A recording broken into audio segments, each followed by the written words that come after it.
Andres from AA Sports reporting after attending the San Jose Sharks game on Saturday versus the Boston Bruins. The Sharks won 3-1 in a very good game where they were definitely the better team, especially on offense. This also ends a drought the Sharks have had against the Bruins, as this is their first win against the Boston Bruins since 2016.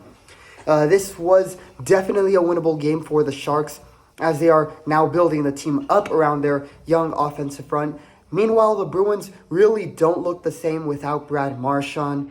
And while they may not be officially eliminated from playoff contention right now, I think this win for the Sharks was the final death blow for the Bruins season and their hopes to make the round of 16. And it will likely be the start of a reconstruction process for them. But for the Sharks, this is a positive step in the right direction. They finally get a win versus the Bruins 3-1. Here are the Sharks' performance grades for this game. Offensive front, A. The offensive front did not look too good in the first period, but looked better as the game progressed. Finally, we got to see the trio of Macklin Celebrini, Will Smith, and William Eklund on the top line for the Sharks, and contributed in 2 of the 3 goals the Sharks scored in this game. Macklin Celebrini didn't score a goal, but he still had a very good game with 2 assists, 1 primary assist and the other a secondary assist. His passing was very good in this game, and like always, there are always a couple of moments where he just does something with the puck that is simply awesome, and we saw something like that in this game.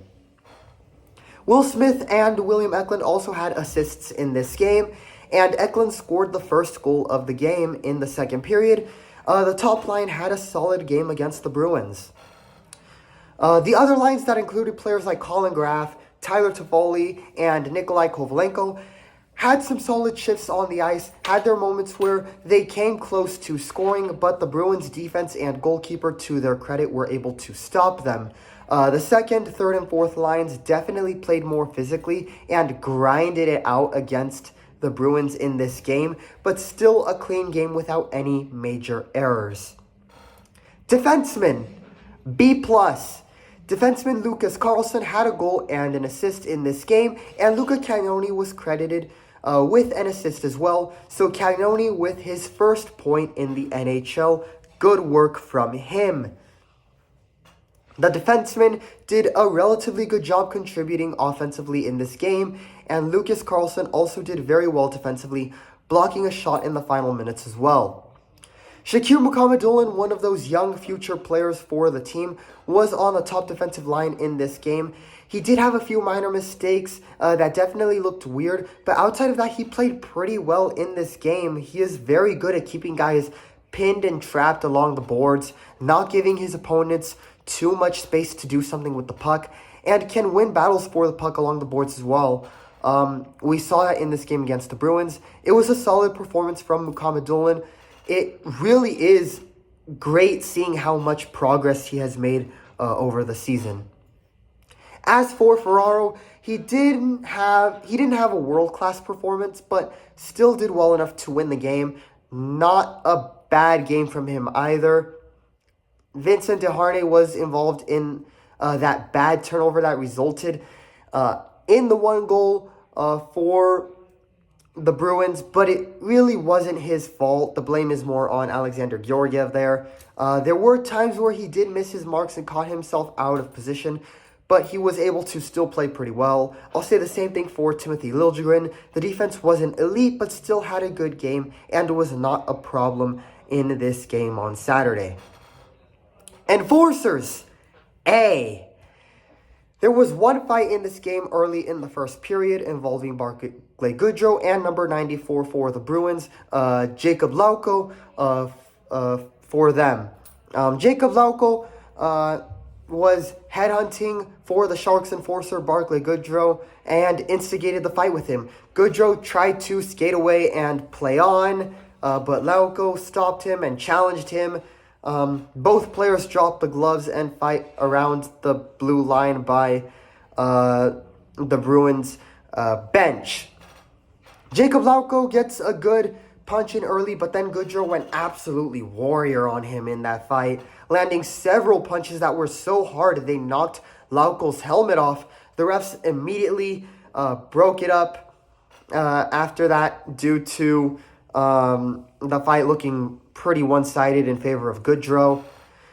Well, Lauko was looking for Goodrow on the ice, and, well, he found him. He found him all right, and it didn't end well. Goodrow clearly won, and Lauko lost a fight that he should not have started. Then, in the final minutes of the game, Goodrow scored an empty net goal to win the game for the Sharks. Once again, Barclay Goodrow being a very good player in stopping opposing plays on extra player advantages. He had a partidazo. He had a really, really good game. Goalkeeper, B+. Alexander Georgiev was the starting goalkeeper for the Sharks in this game, given an opportunity to redeem himself following some of his rough performances in his last couple of games. He had a pretty good... He was pretty good in the first period and made some good saves.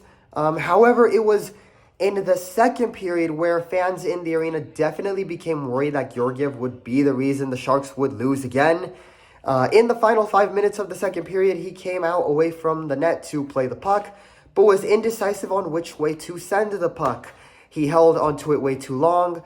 He passed it to Desharnais at the last minute, a poor pass that was not in Desharnais' element, and it was an instant turnover in front of an empty net that Casey Middlestat easily scored on, which tied the game 1-1 entering the third period. However, Georgiev was able to bounce back from this mistake and had a really good third period with some solid saves once again. Most notably, a big save on David Pastrnak. No other goals were scored by the Bruins or conceded by Georgiev and the Sharks. And Alexander Georgiev finished the game with 22 saves and a save percentage of 95.7%. So really, outside of that one bad mistake, you can't be mad at how he performed in this game. He did more than good enough to win against this Boston Bruins team.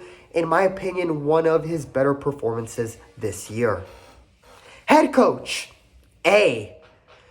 Ryan Warsofsky decided to include Lucas Carlsson in the roster for this game instead of Jimmy Schultz, and this was a decision that played out pretty well, given Carlsson got a goal and an assist.